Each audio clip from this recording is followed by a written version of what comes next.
the last couple of years, and I'm really appreciative for the World Fusion Network giving us this time to bring you up to date on what disclosureproject.org and the orionproject.org and cseti.org are doing, and also to bring you up to date on what's happening with the new and very historic feature film that we're working on with Armadeep Kalika, who has won an Emmy for his work in the film industry and who's agreed to collaborate with us on a very major documentary motion picture that we hope can come out later this year or early next, that will have the most definitive evidence and information on the ET and UFO subject, and also the science and technology angle of the secrecy that so many people in the world do not know about yet, and who we think need to know about. So that's some really exciting developments we'll talk about in a moment. I want to introduce our very, very special guest, Paula Harris, who I have known for many years. And Paula is a researcher in this area, dealing with UFOs and extraterrestrial intelligence. And she hosted me in Rome more than once, and I'm very grateful for that, and has helped us a great deal over the years. She's had experiences that date back, well, you can, I guess, back to the 80s, and certainly in that era, all the way back to Dr. J. Allen Hynek, who headed up the Project Blue Book and then started on his own investigating the UFO issue and concluded that they were very real.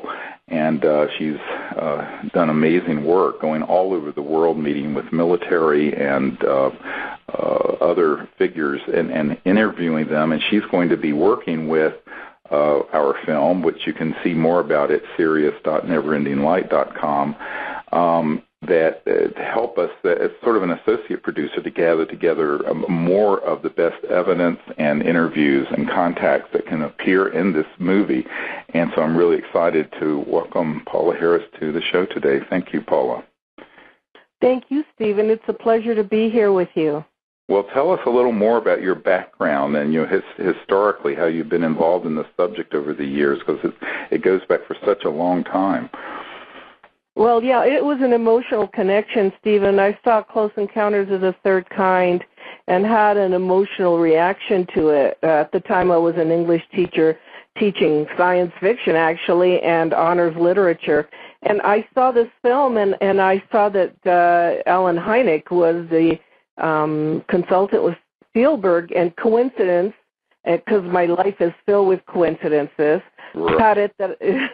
that's how I've done all my work, is a series of serendipity coincidences. And I went to a wedding in Chicago and decided that I would drop by the Center for UFO Studies, and I never thought he'd be there in a million years, but he was. He came around the corner with his pipe, the famous pipe, that cameo that's in the film. He came around the corner and he said, my secretary said you speak Italian. And I said, yes. And he said, would you work with me on all the Italian sightings? And for 6 years, it was a personal relationship with Dr. Hynek and his wife and some of his kids. So I was a personal friend of his. But the most important thing about that, Steve, is that I knew it was real. It was not like, did anybody have to prove it to me, or, do I believe in it? I knew that this was a real phenomenon to be studied. Right. And what's interesting is that his whole journey, where he was basically window dressing for this sham called Project Blue Book in the U.S. Air Force, and went on to, his most controversial moment was his swamp gas incident, where there was this big event that happened in Michigan, and then Gerald Ford, who was congressman for the era, was contacted by a lot of constituents who were outraged because what they had seen was clearly not swamp gas, but he made some off-the-cuff remark about that, and it got him into so much hot water. But ultimately, as he drilled down more and more and more on this issue, he came quite clean on the fact that we're dealing with something very real that was not just a natural meteorological phenomenon, and actually, said as much towards the later years of his life.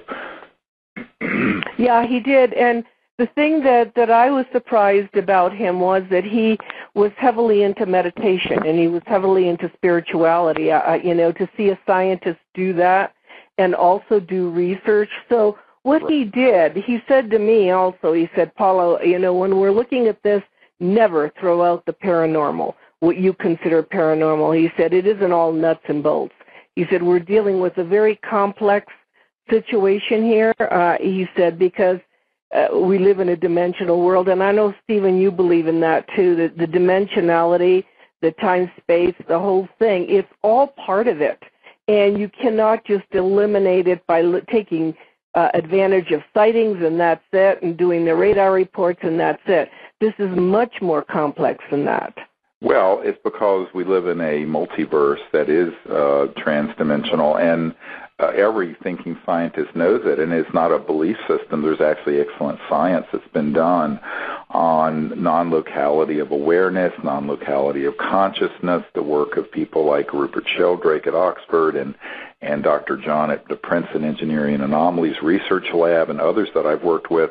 And, the fact that it's not been covered properly in the scientific arena is just because, they're locked into sort of a Newtonian universe that's long been disproven as being all that there is. And it was actually Dr. J. Allen Hynek who coined the term high strangeness because of so many of the kind of phenomena. Now, I don't personally like, and I never use the term paranormal because I just think it's a misnomer, but I do think that when you start talking about actual ET contact, which our cseti.org group has had a great deal of, you're dealing with all kinds of phenomena that's obviously within dimensions that are conscious, astral, thought, electromagnetic phenomenon that would not be predicted by physics, for example, things that are impossible to be done with a linear view of the cosmos that is limited to the speed of light of 186,000 miles per second. And I think that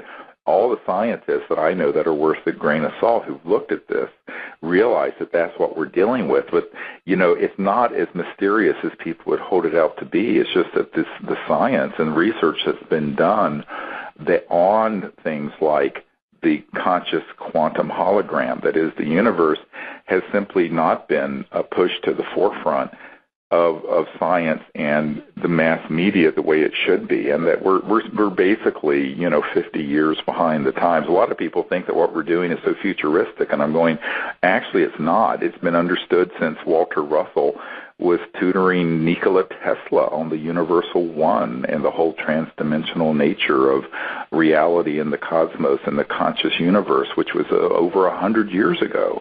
So if you go back 100 years, this information was at the apex of scientific thinking out there. In fact, it was Erwin Schrödinger who was the father of modern quantum mechanics. It was particle wave theory is what he specialized in, and he was one of the most eminent physicists of the early 20th century and late 19th century.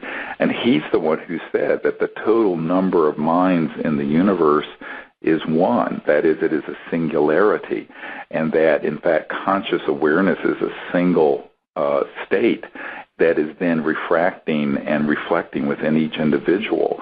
And this is, of course, a very Vedic concept. Since we're on the World Puja Network, we can talk about these spiritual dimensions. But this is something that the most brilliant scientific thinkers, not religious thinkers, scientific thinkers, 100 years ago were elucidating. And yet somehow people find that this is revelatory in 2012 when it should have be commonplace. And this is part of, frankly, the cover-up. The deliberate refusal to acknowledge these things is part of an attempt to keep people locked into a linear Newtonian worldview, which would also lead to people accepting the status quo of the way the world is operating, not just consciously, but technologically. So the technological implications of this are huge, and there is a technological corollary to interstellar transdimensional travel and communication, which is very well known in classified projects, but which unfortunately 90% of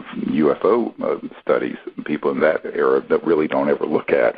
But that's, of course, what we want to cover in this film. We want to cover the whole gamut of not just the nuts and bolts, as you might say, or the radar things, but also this whole concept of transdimensional reality and the importance of understanding that the way that actual ET civilizations will interface with a civilization like our own is going to be quite amazing. And to some people mystifying, but it's only mystifying because the information about the science of consciousness and other transdimensional realities has been covered up.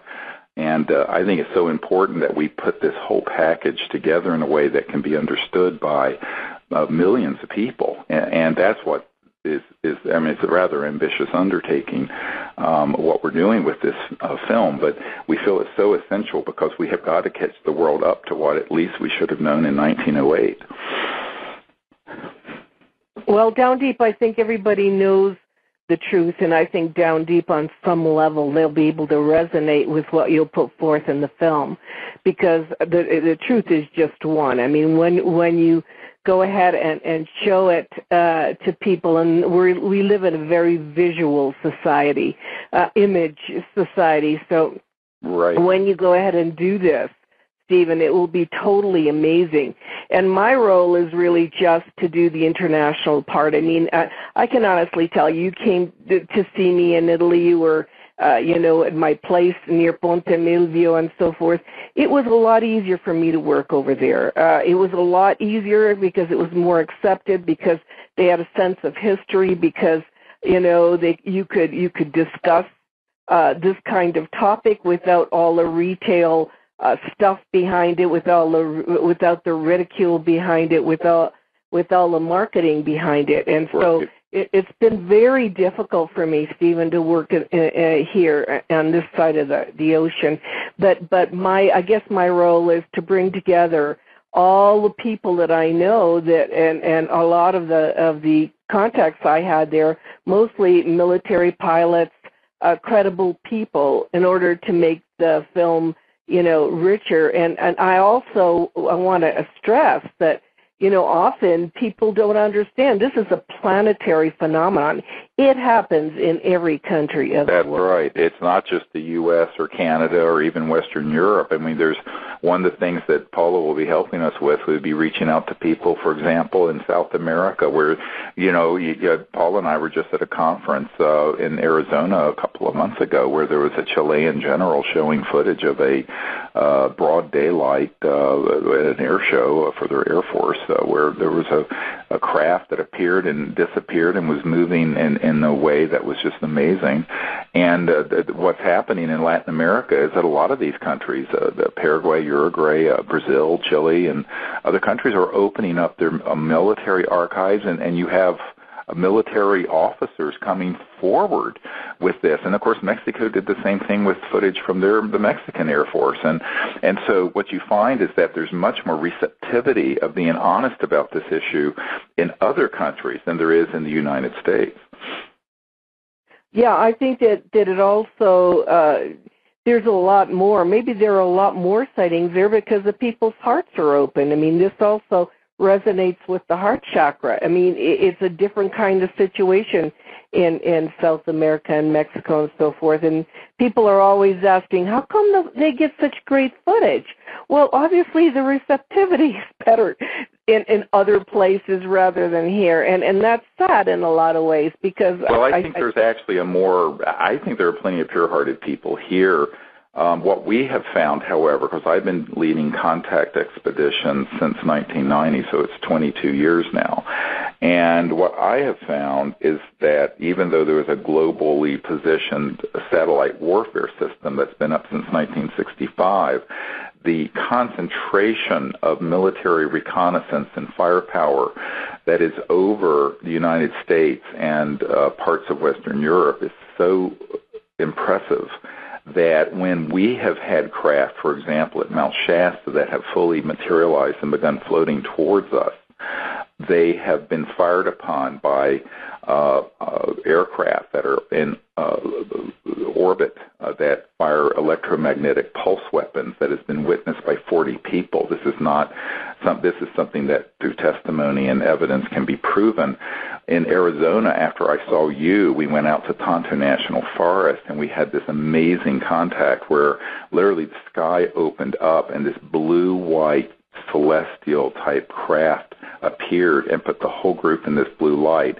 The next night it started to come back, and there was an electromagnetic pulse weapon that exploded that was trying to suppress this transdimensional ET craft coming further into this dimension. And it was like it's hard to describe, it was like a detonation of a massive bomb in the crystal clear Arizona sky that everyone saw and heard. And yet there was no solid missile. It was an electromagnetic, what's called scalar longitudinal weapon. So what you have is that over other places, like in Latin America, even though there are satellite and other systems that have tracked and shot down ET craft, we have one of our disclosure witnesses who was on the Peruvian-Bolivian border when, back in 1991, an ET craft was shot down and crashed there in the jungle. But what we have found is that the airspace over the United States and parts of Western Europe is so much more militarized and more concentrated than it is in some of these other areas that creates a suppressive phenomenon, and it makes it a very risky thing when ET vehicles want to fully materialize unless they engage in countermeasures, which they're reluctant to do because it will be spun the way Nick Pope recently did in that ridiculous article that came out last week in the Daily Mail, I believe it was, where he was talking about, alien invasion and the world military powers being prepared for this sort of interplanetary World War III invasion and all this kind of nonsense. So the ETs are trying to avoid confrontation with primitive societies, and primitive in this case, I'm not talking about the jungles of the Amazon, I'm talking about America and Great Britain, which has a very militaristic approach to the problem. And that's, of course, a very primitive and stupid approach. But that's unfortunately what is the predominant paradigm. And this is, of course, reflected even in the movies. One of the things that we've been dealing with in Hollywood is that in the last 2 years, there's something like 18 different movies that have come out, and $2 billion have been spent on shows like Battle Los Angeles and Battleship and many, many other very xenophobic, alien invasion-themed movies that are indoctrinating the masses of people in a way that I believe is preparatory for them accepting some kind of a threat which is non-existent.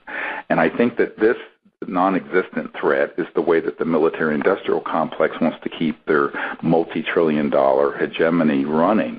And this is really a sad thing. And what you find in these other countries, like in Chile, they're not tied into that agenda the way the United States and Great Britain and some other countries are. And so I think that is a very good thing, and that's why we want this film to not only to have international scope in terms of photos and videos that Paul is going to help us get, but also these witnesses, because we want the public to realize that this is a global reality and we need to function as a planetary society in a peaceful way with this, rather than it being sort of dominated by a sort of a xenophobic, militaristic, military Anglo-American perspective.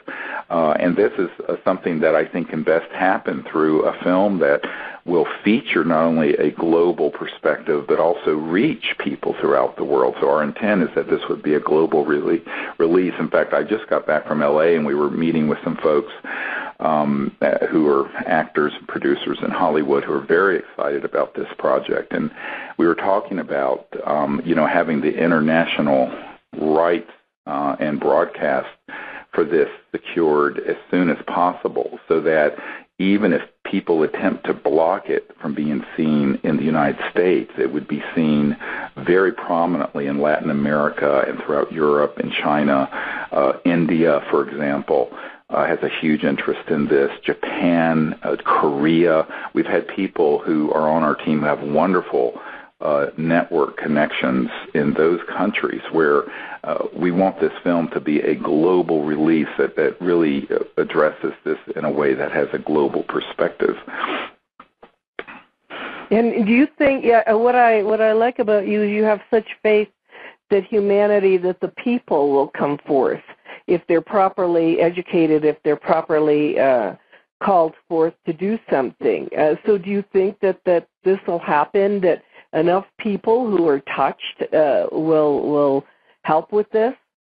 Well, I do. We just through our own little network, well, it's not so little, but I mean, we put out a call just in the last 6 or 7 weeks for funding, and we have already raised $215,000 of the $250,000 we need to get this production done, just in 6 or 7 weeks. And this has been without any advertising. We have no paid staff. We have no office. We have nothing. And so the response has just been so amazing. And what we're finding is that when we roll this out, that when the public sees it and it can be streamed, and see, the wonderful thing about now versus 10 years ago when we did the National Press Club event that eventually was seen by about 1 billion people worldwide, but we didn't have the ability now where every smartphone and laptop computer and smart pad can stream a movie like this or can have access. So now we have the ability to put things out there. And, when we put the Pawlik interview up last year, a year and a half ago, this man who didn't want me to release his information, he had worked with the CIA and Siemens Corporation on the RF, the radio frequency chips that are being placed in people who are being abducted by the paramilitary workers. Most people think it's aliens, but it isn't. It's a cabal of paramilitary people making it look like aliens and using PLF, program life forms, and costumes and things that look like UFOs that are man-made anti-gravity devices from Lockheed Martin and my uncle's old company, Northrop Grumman. But when this man came forward with this information, he forbade me to release it until he died. And when he died, his wife sent us a death certificate and a permission slip. And so we put it out there. And, within a few days, almost 600,000 people had viewed that. And so what I'm finding is that the people really are hungry for the truth. It doesn't get out through the big corporate media. You certainly wouldn't see his interview on CNN or what have you. But with YouTube and with other social media, we're able to reach so many more people than could be reached 10 years ago. And this being released, we're going to do a series of world premieres with this movie. And I think that between that and the networks it can go out through, that we can reach 1 to 2 billion people is our goal. And that was rather ambitious, but I think it's what we have to do in order to educate the public. And I think when the public are educated on the facts and on the full scope of what this means, they will then begin to get behind what needs to happen in terms of the changes in the future, the transformative changes. Because I think most people, they kind of look at it in an epiphenomenal way. They go, well, someone saw a craft there or a being there or had this sort of experience here or there. They don't understand that the secrecy and the spin that's been placed on this subject, both to ridicule it and marginalize it, but also to make it look frightening, is because they want to keep it in a direction that if it does come out, it can be used by the military-industrial complex, as Eisenhower said, for military psychological warfare purposes. And I'm quoting now from a CIA document from 1953. But they also, most people don't understand, even in the UFO subculture, that the secrecy around the issue is that it's a science and technology matter. That when if you look at that film, and you saw it, Paula, that the Chilean general had of that craft in Chile, that's not using Jet A fuel from Exxon, and it's not using a solid rocket booster. It's a whole new trans-dimensional physics and electromagnetic physics that, if disclosed, would completely terminate the need for oil and gas and coal. On the one hand, it would liberate the world from the slavery, the macroeconomic slavery of power, the power system that exists today, where people are literally dependent on these circa 1880s energy systems, both the power grid and coal and oil and gas and even jet fuel. It's still a fossil fuel. And there are very powerful multi-trillion-dollar interests who don't want that to happen. But the public, the 99.9% of the world's population, if you take 7 billion people, there's only a tiny percentage of them that benefit from the current system. But those are the 200 or 300 corporations and families that have over half the net worth of the world, according to a recent Swiss financial group study. And those folks do not want to see their power diminished. And so this is really about the macroeconomic power in the world and how it has thwarted our evolution into a peaceful and just civilization of abundance, having free energy that isn't polluting and that could liberate humanity from these huge problems of resource depletion, environmental decay, wars in the Middle East over oil reserves. I mean, China and Vietnam are about to go to blows over the South China Sea and who gets control over the underwater oil rights there. I mean, all of these problems are very much linked to this black curse called oil. And unfortunately, that and the environmental crisis are very, very serious. And no one has a solution. And what people have to begin to realize as they study this subject in depth is that, you know, when I was briefing years ago, the Clinton CIA director on this, he wasn't interested in seeing the evidence because he knew this was real, because he had seen one.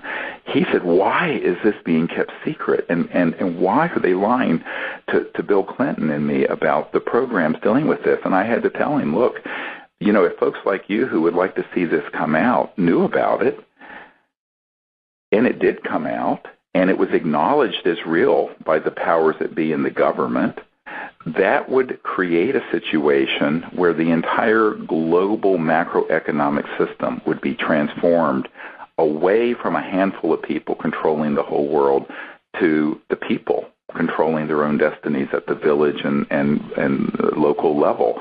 And this is a huge issue.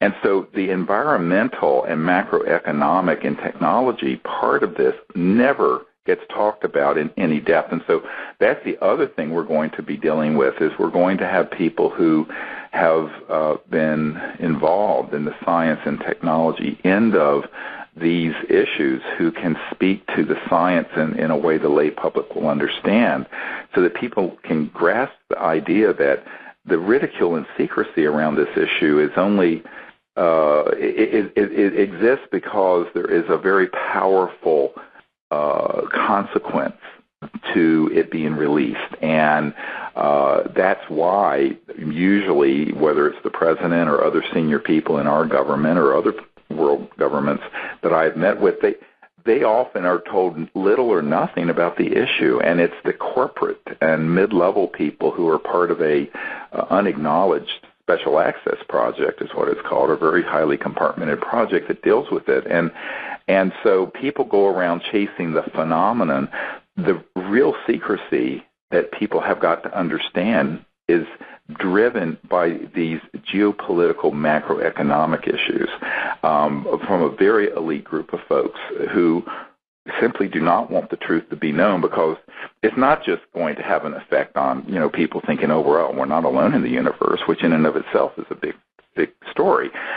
But it will have an effect where, you know, if anyone drills down and says, well, how are these things moving like they did in that film that the Chilean general showed you and me at the conference 2 months ago? People are going to go, well, you know, how is that happening?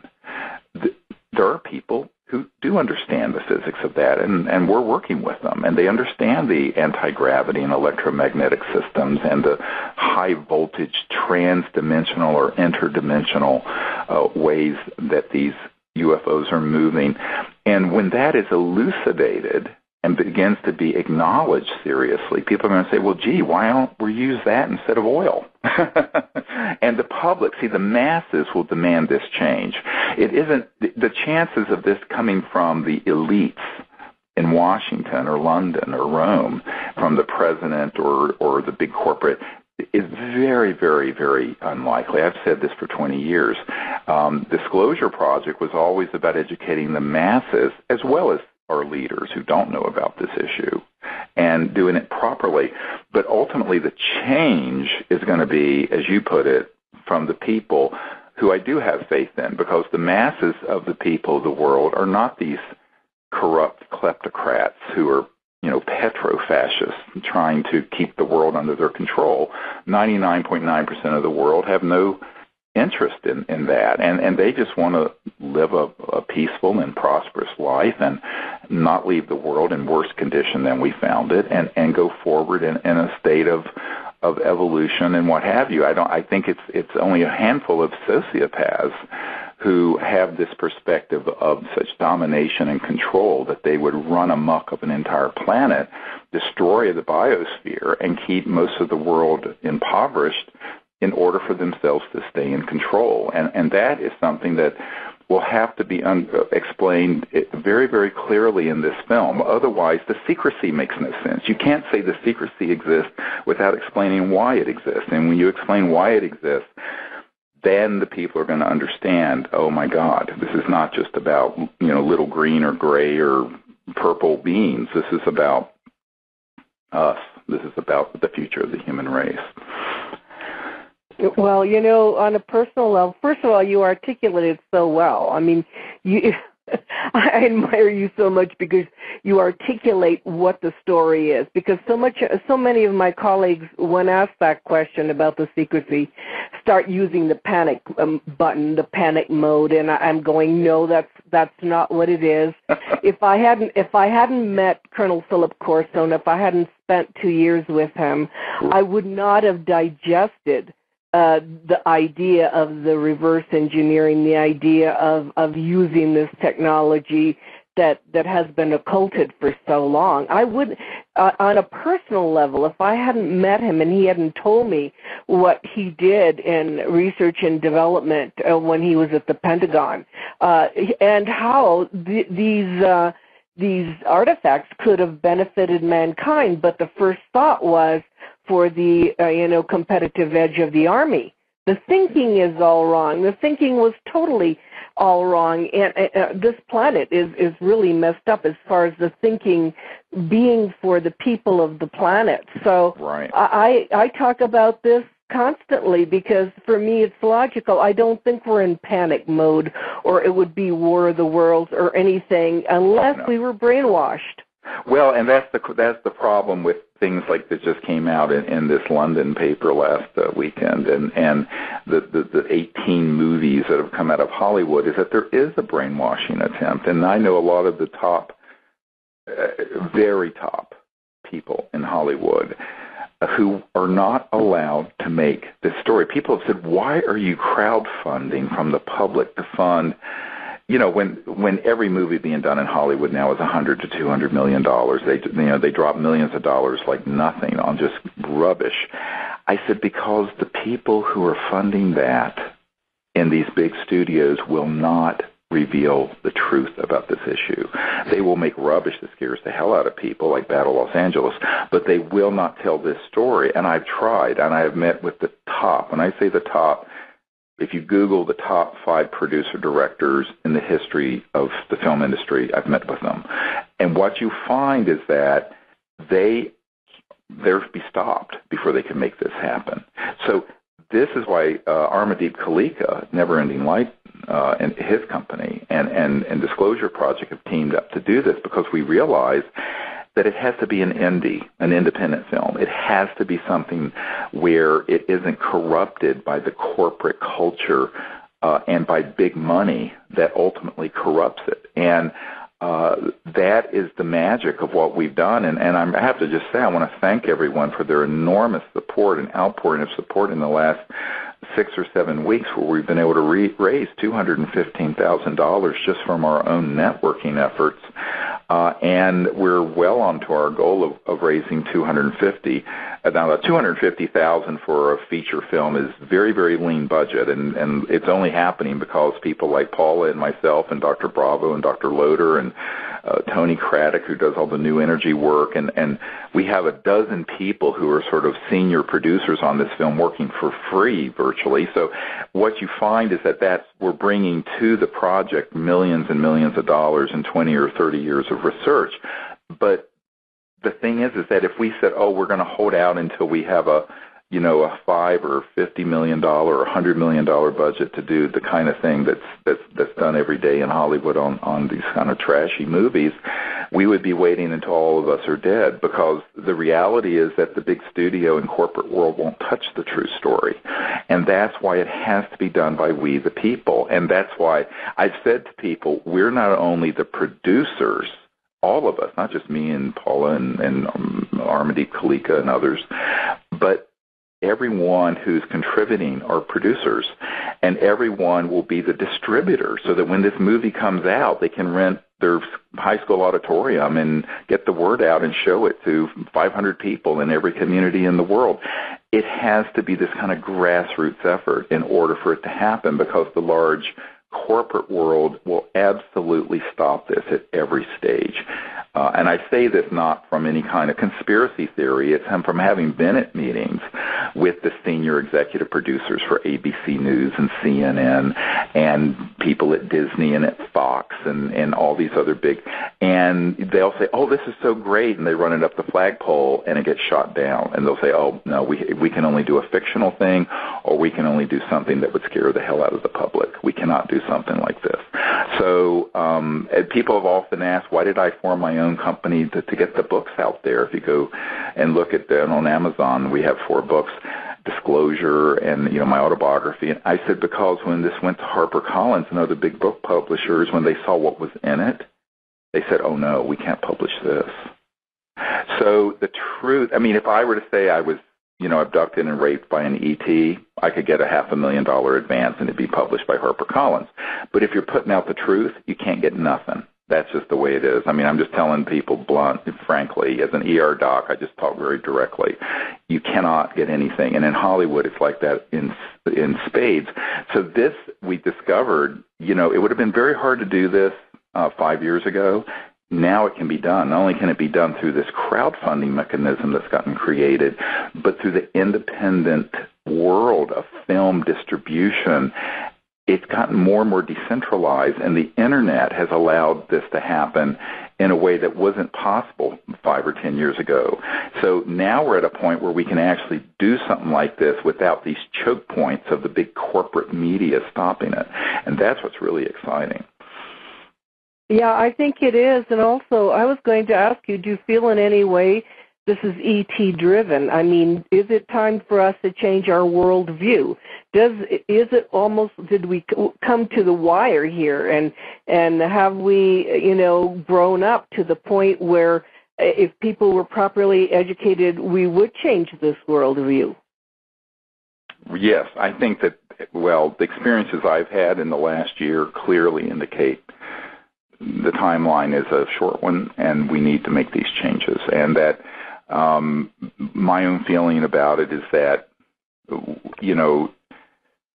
there's certain things that can be put off and to kick the can down the road, but this can's been kicked down the road as long as it can be, because the secrecy is not only a very dangerous thing, as we have seen from this recent article in England, of how they're trying to spin this into sort of a alien invasion nonsense. But I think that the globe, you look at Gaia, Mother Earth, and the ETs are a lot of the people who've had contact with ETs get this environmental message and get this message about the future. We just cannot have 7 billion people living on Earth the way we were in 1880s using coal. People don't realize that, China and India is industrializing at whatever 10% a year. They have 2.5 billion people. 82% of their electricity is coming from coal, dirty coal, no scrubbers, nothing. It's just an environmental disaster. In the United States, we're getting to the fracking, and in Canada, the tar sands, which is a very dirty way of getting oil. We're living in this primitive, almost Mad Max world of filthy carbon-based energy, when Nikola Tesla and Dirac and other geniuses, T. Townsend Brown, had elucidated anti-gravity and energy from the vacuum of space around us, this sort of trans-dimensional energy field, 50 to 100 years ago. And that this is not only a crime against humanity, it's a crime against our Mother Earth. And this is why the Native American peoples that I've met with are very tied into what they call the Star People, and the concept of living in harmony with the earth. And, this issue is directly related to that, because you cannot have a technological civilization living using fossil fuels, but for only a certain limit of time. And I think ideally that era would have closed in the early 1900s. And so we're about 100 years living on borrowed time, living in a sort of I don't know how to put this. It's sort of living in a Truman Show, a sort of like the movie. Yeah, I saw the film. Yeah, sort of living in this sort of delusional world where the public have been so misinformed on these basic issues about science, technology, ETs, non-local consciousness, deep spirituality, environmental issues. I mean, all these issues, and I think they're all completely interrelated, and that's what we need to have a really skilled storyteller like Armady Kalika help us do, because, I have my own skill set, you have your skill set, but I'm not a movie maker. And so we're really excited that somebody who's had the skill in movie making to have won an Emmy would be wanting to do this as an independent, relatively low-budget film. And so, it's really exciting. And I do think the ETs very much want to see this happen, because we've had so many coincidental and serendipity sort of events happen over the last year that have made this come about so quickly. Well, let me share a story with you that is in my new book, UFOs, How Do You Speak to a Ball of Light? I had heard that Marconi had a student or a partner, and when I was in Italy, Marconi's daughter came up to me after I finished doing a lecture, and he was a contemporary of Tesla.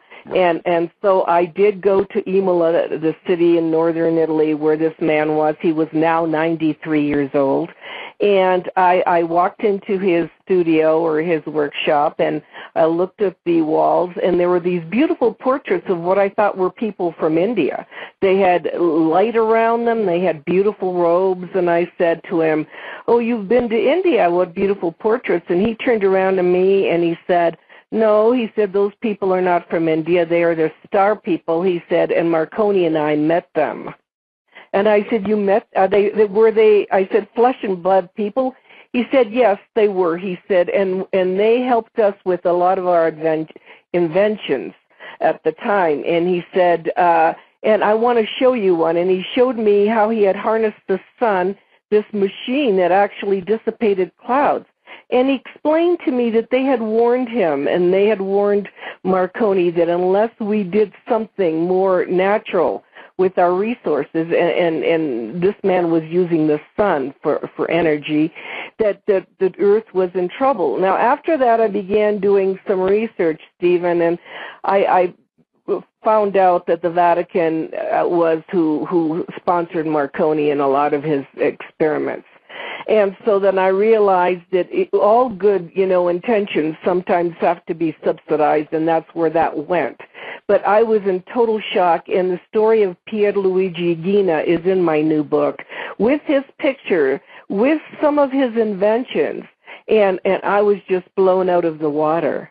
What year was that when they had that? 1939. Yeah, so that period between the late 1800s and the early part of the 20th century keeps coming up as a time when there were such great openings in consciousness dealing with these advanced concepts in science and physics. And because, these civilizations have been around for a long time.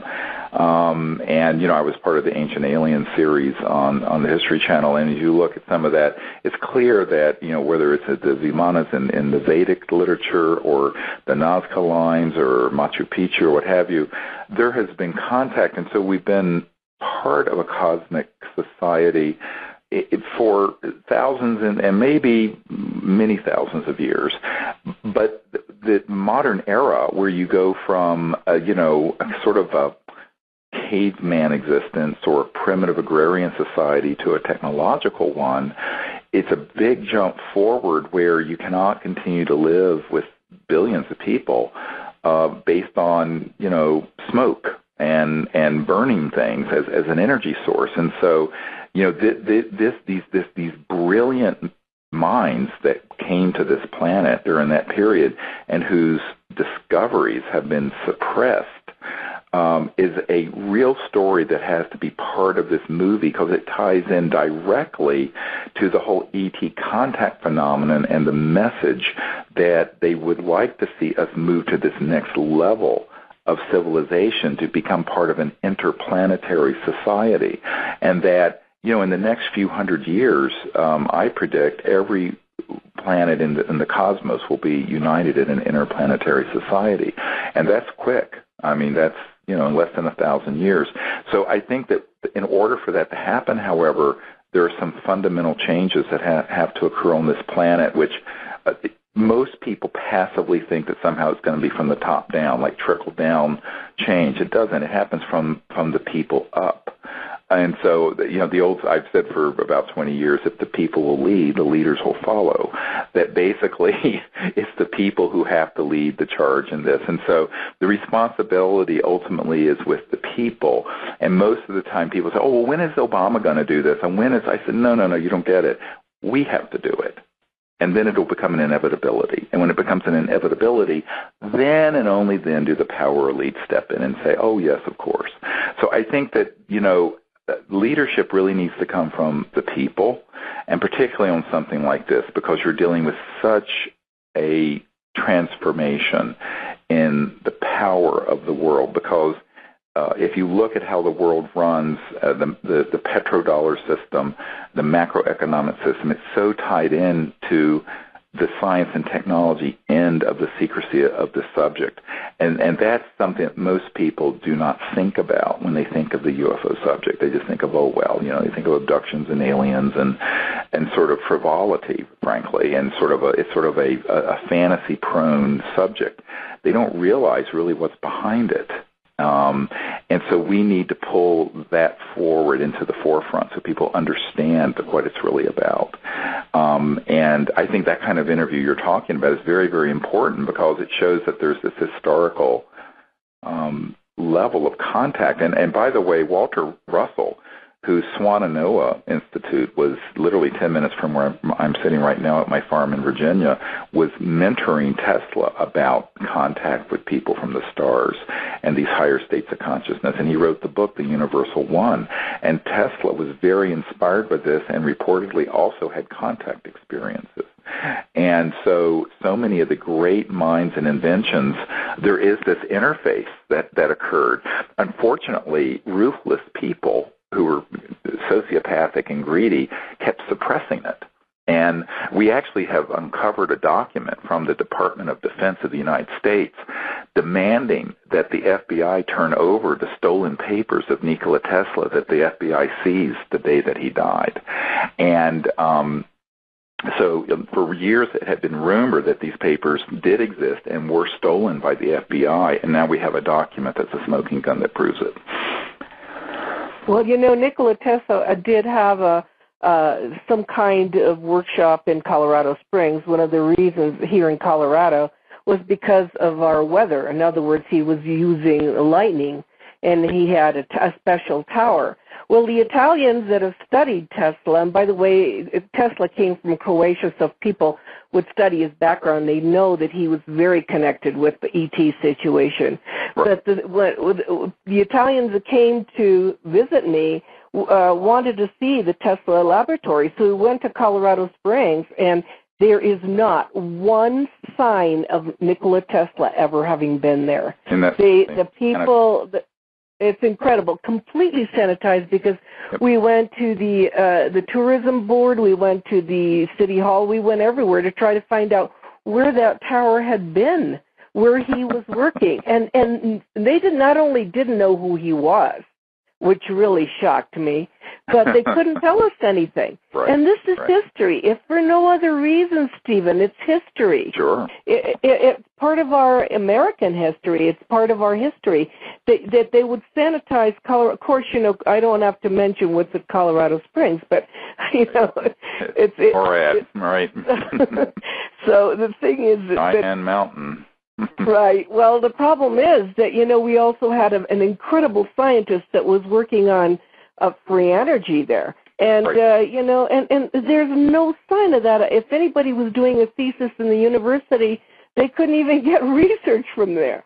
So, and that's very sad. It's very sad because we should keep all of this as part of our human educational, wealth.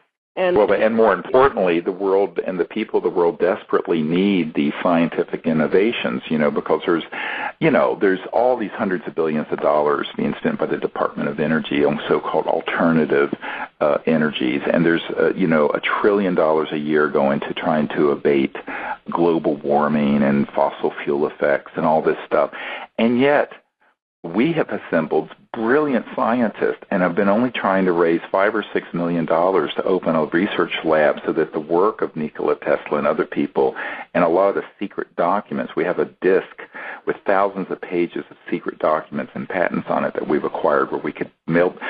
We can't even raise that level of funding. And one of the things we want to do with this film is to educate the public so that people come forward and even through the revenue from the film can then go into this research and development facility, because you're not going to do this with a few $100,000. You're going to have to raise $5 or $10 million minimum to open up a properly equipped research lab. And let me tell you, the emergency department I ran for years, we spent $15 or $20 million a year just on this one ER.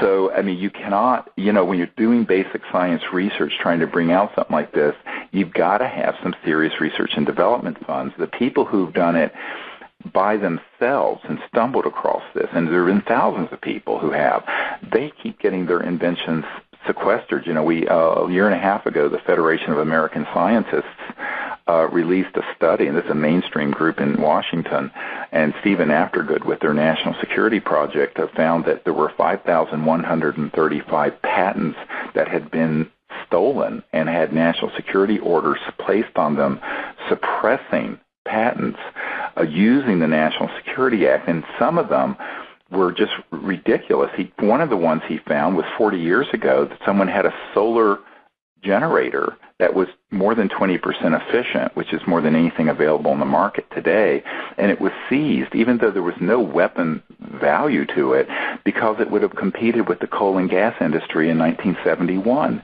So this is not a conspiracy theory. This is the corruption that has suppressed these brilliant people like Marconi and Tesla and T. Townsend Brown and 1,000 other men and women who've worked in this area. And this is the core of why the whole UFO subject went so secret, because they knew that they weren't dealing with something burning Exxon fuel. So obviously, if you let this out, if you acknowledge that the UFOs are real from an official point of view, everyone's going to ask, well, gee, what energy source are they using? Well, it isn't going to be coal or oil or gas or even nuclear power. So this brings up this whole question of, someone once said, the truth will set you free, but first it will piss you off. And I think that the people deserve to know the truth about this, but then they need a focus of then what can we do about it? We need to learn about it. Then we need to put the resources together to come together as a people to bring out these sciences and technologies and to continue to form a global ambassador effort. If people go to cseti.org, cseti.org, you'll see that we're going to do a training in Colorado next week, but we're going to be up on Mount Shasta in August, and we're going to train people to make contact using these trans-dimensional, interdimensional concepts of consciousness and space and time interfacing with thought, remote viewing, all of these issues, because it's important that since the United Nations and the State Department isn't dealing with the ETs in a way that's peaceful and enlightened, it's incumbent on we the people to do that. And so we have launched this citizens diplomacy effort. Now we have an iPhone app, and soon we're going to have an Android app where people can learn these protocols And we now have thousands of people all over the world doing this, from Malaysia to South Africa to Romania to Japan and everywhere. And I think the reason that's so important is that the ETs really want to see that there are humans that are attempting to reach out to them in a way that is peaceful and enlightened, as opposed to from a purely militaristic perspective. And I think that that is a signal they're waiting for as well. And so there's so many things people can do on their own. I mean, we have people who are just 2 or 3 people in a little community utilizing these contact protocols who have had amazing contact experiences.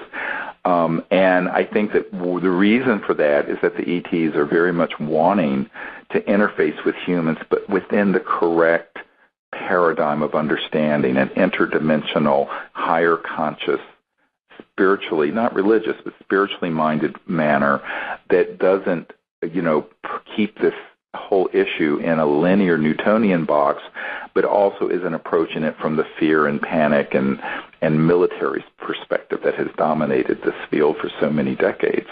And so people, who are listening, who want to come, can come to join us at Mount Shasta in August. It's the dates and the information at cseti.org. And actually, Paula's going to be with us in Colorado next week, which will be I'm looking forward to it.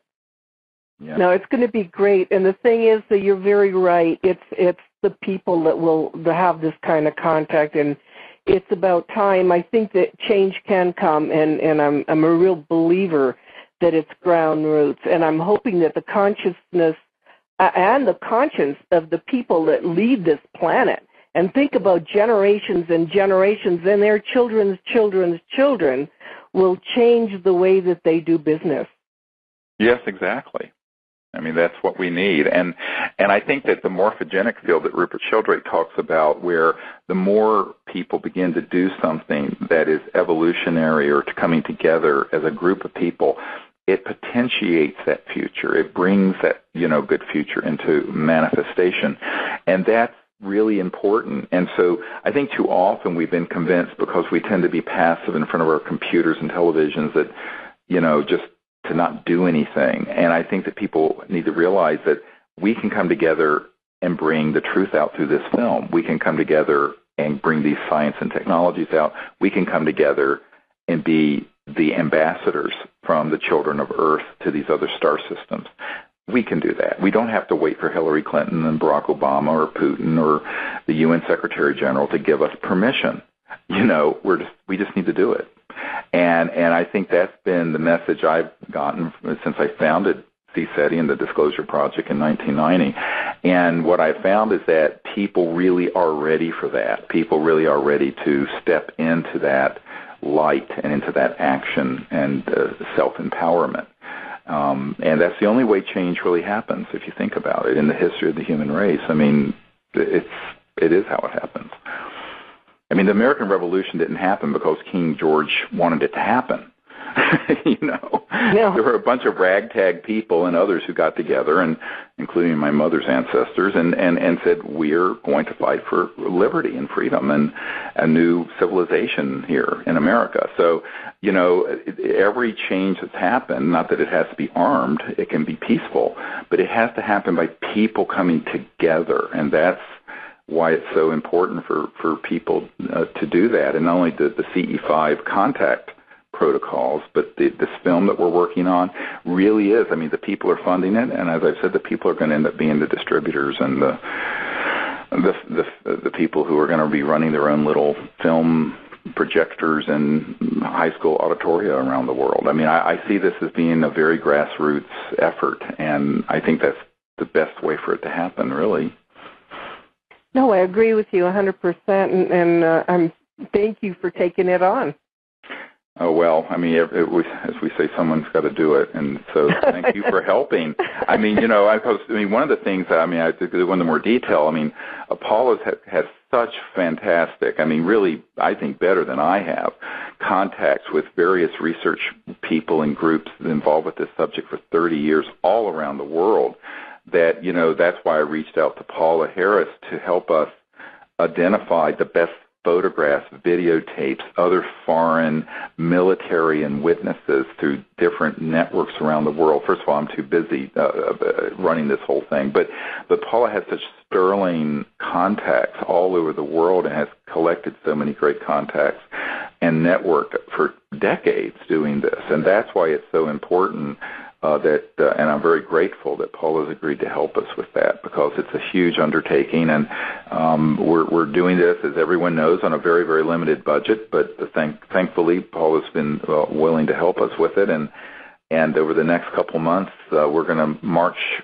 into the studio of this filmmaker, the best of the best of the best of the best, and that's what will be in this film. Yeah. Well, thank you, Stephen. Thank you for the opportunity, because that's the real reason I work. It's for the education of the general public. It's for our kids. It's for the ETs. It's for us getting out of the planet and getting into the cosmic neighborhood, exactly. Which we should definitely be. That's where we should be at this point. That's where I want to be, and we're all walking this road together. And as soon as we show as a people we can make this change and become a peaceful and mature and civilized society that's not devouring our own planet and murdering each other over oil or whatever, the cosmos, people are going to be stunned at how quickly the cosmos flings open its arms and embraces us. But we have some growing up to do. We have some changes. We have to take care of some things here on Earth, and only the children of Earth can do that. So that's what this is really about. Well, good. See you soon, and we'll work on this together. Yes, well, I'd like to thank you again for being with us here on the Conversations with Dr. Greer, and this has been a great time to share, and I do appreciate your efforts, Paula, and I will see you next week. And I'd like to thank again the folks at the World Puja Network for hosting us. Again, if you want to find out more information about the film, you can go to sirius.neverendinglight.com. And the disclosureproject.org site has a lot of information about the military and intelligence witnesses. And if you're interested in coming out under the stars with